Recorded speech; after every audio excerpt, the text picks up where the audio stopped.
Hi, and welcome to my channel, Changing Phases Tarot. I'm so happy to have you here with me today.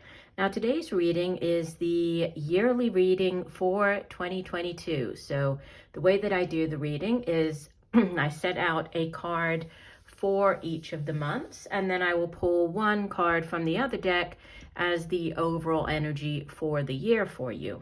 I apologize for being a bit late, but I did want to get this yearly spread out to everybody. So I will be putting this out, and then you'll see that immediately afterwards I'll be posting the January mid-monthlies. All right, for the reading, I'm using the Chris Ann, the Muse Tarot deck, right? And I'm also using this Star Spinner Tarot deck. So these are the two decks that I will be using if you're interested. Okay, so the Muse and the Star Spinner. If you are new, welcome, welcome. If you like what you hear today, I hope that you will choose to stick around and give the video a like. That definitely helps my channel. And if you do enjoy it, that you will subscribe to the channel. I'd love to have you here. For those of you who have been with me, thank you very much. I really do appreciate each and every one of you. And I look forward to all of the readings that I'm going to get to do for your signs throughout the year. Okay, so I will stop for 1 second and I will see each of the signs for the yearly reading. Hi Cancer, hope you're doing well. I'm here to get into your yearly overview reading. I have been shuffling off camera, but I will give the deck a few more shuffles. So Spirit, what are the messages for 2022 for Cancer? What does Cancer need to know? Messages for Cancer for 2022. And I'm going to pull one card for each month, and then I'll use the other deck to pull the overall energy for the year. Okay, we'll do one last shuffle. And divide the deck. And here we go. So you start off January with, this is the King of Wands. So fire energy here. Month of February, you have the Knight of, trying to combine cups and chalices here, sorry. Chalices in this deck, but the Knight of Cups. In the month of March, you have the Seven of Coins or Seven of Pentacles. April, you have Major Arcana number 17, the Star. May, you have the Queen of Swords. June, you have the Ten of Swords. Wow. July, you have the Tower, Major Arcana number 16. August, you have the Ten of Wands. September, you have the Seven of Chalices, or Seven of Cups. October, you have number 19 of the Major Arcana. This is the Sun. November, you have Major Arcana number 14, Temperance. And December, you have Major Arcana number 15, the Devil. Okay, and I will go through this. Let me just get the overall energy here. So what is the overall energy for the year for Cancer? Overall energy for 2022 for the sign of Cancer.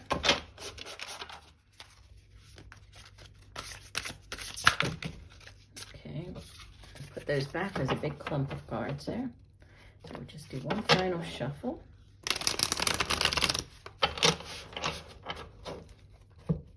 And divide the deck.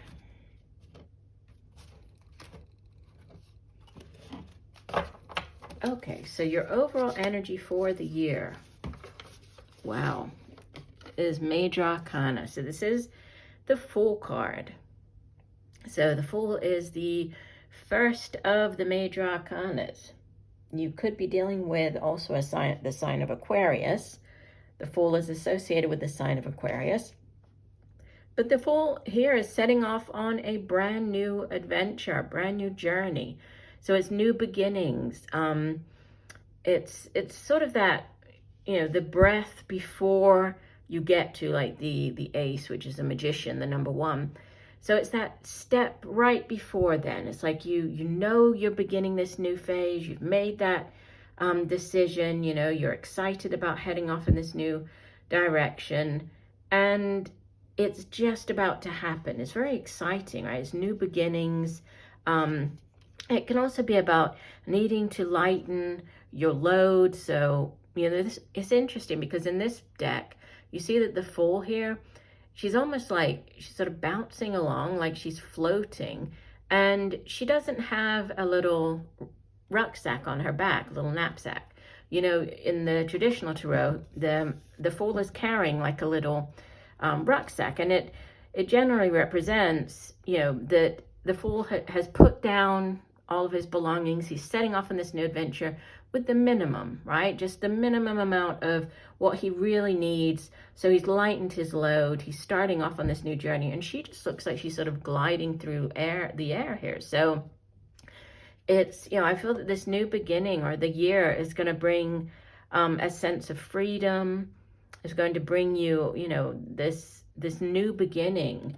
And it's very exciting. And I know that, it looks like we have sort of 3 months here in the middle of the year that might be difficult. We'll get to those in a second. But overall, you have some really great cards. So you start off here. I'm going to pull these down, and we'll go through the 3 months together. So we have the King of Wands, the Knight of Chalices, and the Seven of Coins. So the first 3 months of the year look like there could be, a new beginning as far as a job or starting up a business. This Knight, I don't know why I'm looking at the Knight and saying Knight instead of King. The King of Wands is a very fiery individual. Could be dealing with a person that's a fire sign in the month of January that's very significant.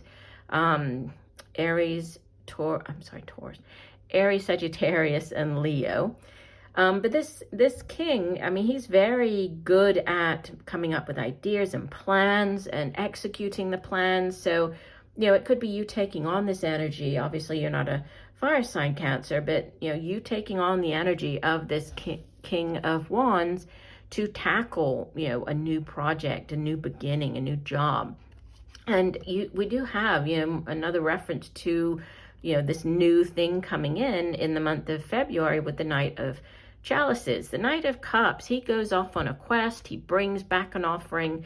So, it could be, if this is more to do with a relationship, this is a new relationship coming in. It's this offer of a new relationship. Could be with a water sign.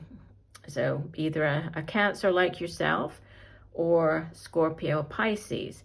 Doesn't have to be though, right? It could just be the offer coming in here. But it's typically one, if it isn't a relationship, it's an offer that's going to make you very, very happy. You feel very good about this offer. So there's, a big focus here on something new, right? A brand new beginning. And it looks exciting. And I think that you feel excited about it here. Now, there could be, in the month of March, you could be facing some choices, right? I'm sorry, not March. I was looking down at this. I'm all over. I keep looking at one card and then the other one. I'm saying the Seven of Chalices here, which is a card of choices, while I'm looking at this Seven of Coins. So it's very interesting. Sorry. So the Seven of Coins in the month of March is, it has to do with kind of taking stock of where you are, of what you've achieved. And she has achieved quite a lot, right? And she's feeling good about where she is, but she's also she's pensive. She's thinking about, well, what is it that I can do or that I might need to do to get me all the way to the 10 of Pentacles, right? So it's kind of reevaluating, if you are, heading off in a new direction, you could be reevaluating your finances, or you're thinking about, if I head in this new direction or take this new job offer, is that going to be better for me? Is it more beneficial? Is it not? So there's a kind of taking stock, planning, thinking about next steps as you head into the springtime. Now you have the beautiful star coming in April, which is, you know, the star, and you actually have the star and the sun showing up in your reading, which is beautiful. The star is a card of healing. It's also, you know, it's a card of wish fulfillment. So whatever this new thing is, I feel that, and also with the sun here and the Fool card, I feel that this new beginning is very positive, that there's a lot for you to gain from this new beginning. There's healing, it's wish fulfillment. The star is associated, it's with the sign of Aquarius, so you might be dealing with an Aquarius as well in the month of April, but it's very positive, right? Of things sort of coming together for you. And you have in the month of May the Queen of Swords, so again, could be dealing with an Aquarius here, or another air sign. Typically this queen, she's a, you know, an older air sign individual, so Aquarius, Libra, Gemini. And she is very direct. She's good at getting her point across, or her view across. She can sometimes come across a little too direct, so a little too forceful with her words, or, you know, and she does sometimes have the kind of the bad rap of being the, you know, the very negative Queen of Swords. But it's really not that. It's just that she is somebody who has, you know, experienced a lot, been through a lot in life, and, you know, she knows how to use her words, you know. So if she's not happy with something, she'll let you know that, right? So it's there's a sort of communication, getting your words across. If this is you taking on the energy of the Queen of Swords, it can be you just stating very clearly what it is that you need, right? You could be speaking forcefully. That could be something to do with like actually speaking, so, you know, before people, like presenting, that type of opportunity as well. Now let's look at these two together. So we have the month of June and July. I'll put them like this because June, July. So we have the Ten of Swords followed by the Tower.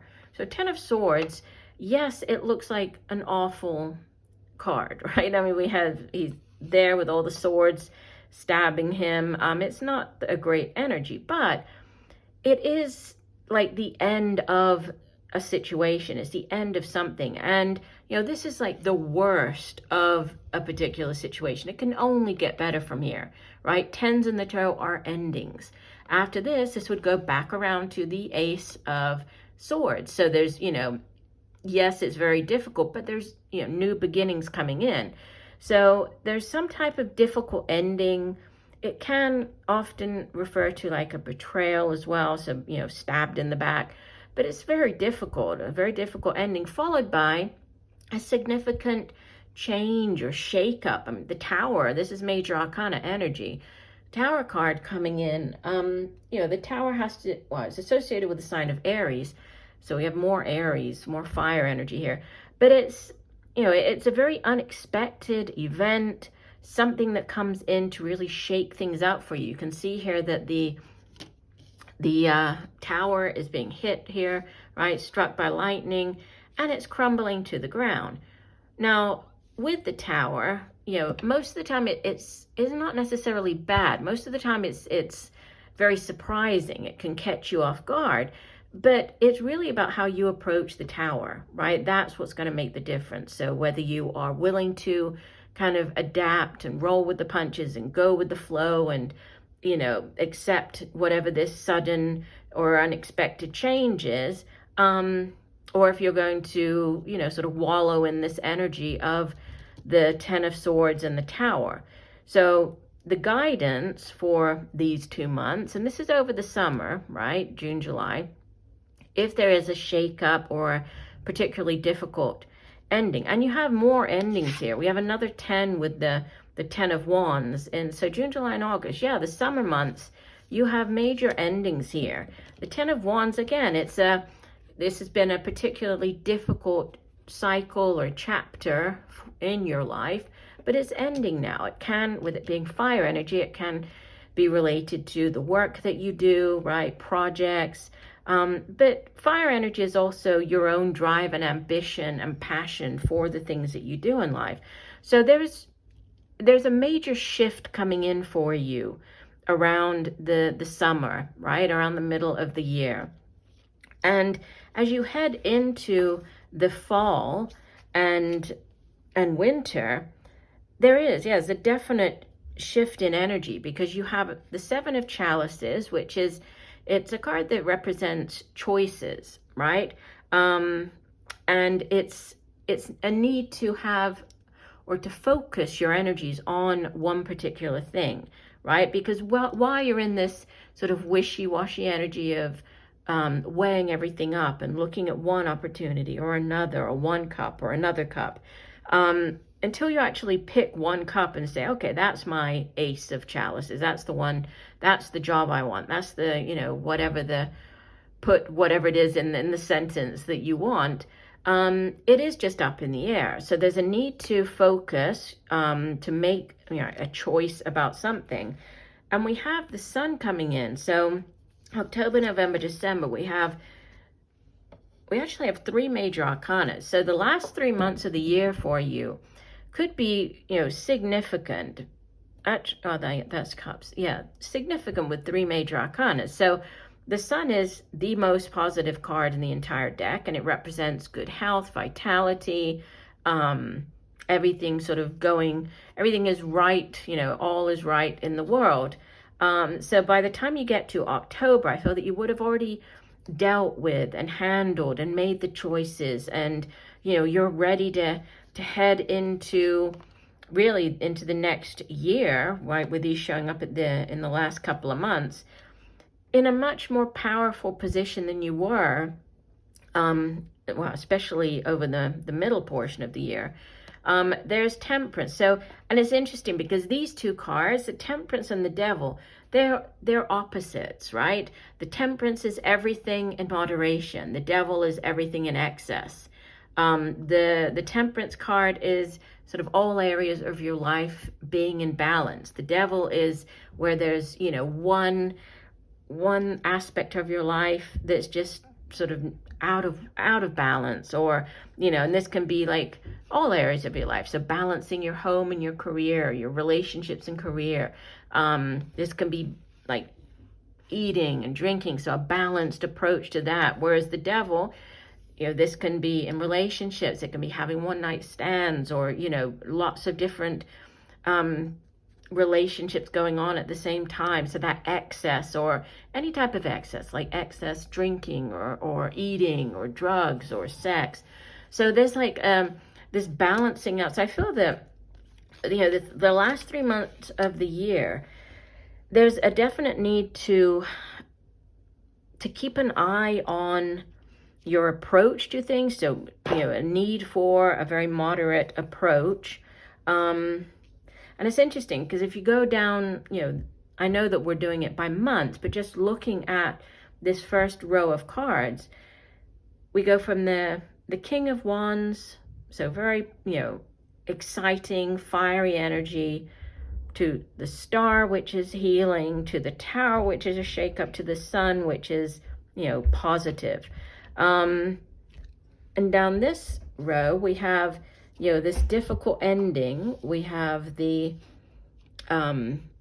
weighing things up, difficult ending, choices to be made, and then the Devil, which is the, like I was saying, could be dealing with a Capricorn as well, right? So we have Temperance here. Temperance is Sagittarius, right? Is associated with the sign of Sagittarius, and Capricorn for the Devil card. But overall, I would say, summarizing your reading here, we have new beginnings. Now that's like the overall energy or theme for the year. The summer months could be difficult, but it's all about how you approach, and are you willing to adapt and approach the situation from a more kind of open-minded position. And then heading into the new year, it's very positive. And with the sun, you know, the sun, when it comes out in a reading, really shines its light over and illuminates and, you know, improves the energy of other cards around it. So, you know, I mean, it's sitting right below this Tower card. So I feel that, you know, yes, it might be unexpected, but it's not bad. You know, yes, we have the Devil coming up that could be, like I was saying, with the excess and needing to, you know, kind of rein things in, but you're going to be able to do that. And so I think as you head into the new year, you're going to have a better sort of grasp of where you're going, what you need to do, what it is that you want. You would have made the decisions here with the Seven of Cups. You have this more balanced approach to your life, right? Two things in your life, and then heading into 2023. So it looks like a very an interesting year, exciting year, but interesting year for you, Cancer. So I do hope that the messages have helped. I thank you for joining me today. Look forward to reading for you again. And just know that I'm sending you much peace, love, and light for a wonderful 2022. Bye for now.